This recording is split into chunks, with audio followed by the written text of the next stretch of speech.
কারাগারের ভিতরে পড়েছিল জ্যোৎস্না, বাইরে হাওয়া, বিষম হাওয়া, সেই হাওয়ায় নশ্বরতার গন্ধ। তবু ফাঁসির আগে দীনেশ গুপ্ত চিঠি লিখেছিল তার বৌদিকে, আমি অমর, আমাকে মারিবার সাধ্য কাহারও নাই। মধ্যরাত্রি আর বেশি দেরি নাই, প্রহরের ঘণ্টা বাজে, শান্ত্রীয় ক্লান্ত হয়, শিয়রের কাছে এসে মৃত্যুও বিমর্ষ বোধ করে।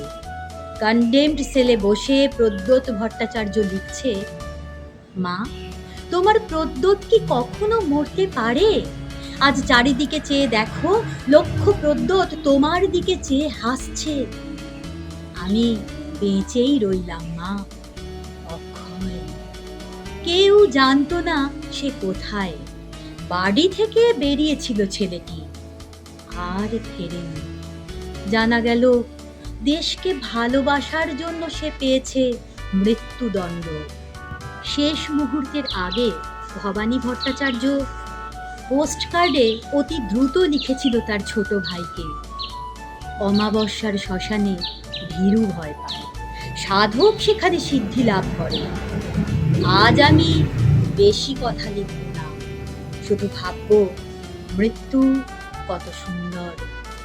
লোহার শিকের ওপর হাত, তিনি তাকিয়াছেন অন্ধকারের দিকে।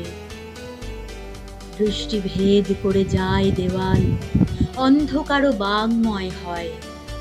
সূর্য সেন পাঠালেন তার শেষ বাণী, আমি তোমাদের জন্য কি রেখে গেলাম? শুধু একটি মাত্র জিনিস, আমার স্বপ্ন, এক সোনালী স্বপ্ন। এক শুভ মুহূর্তে আমি প্রথম এই স্বপ্ন দেখেছিলাম।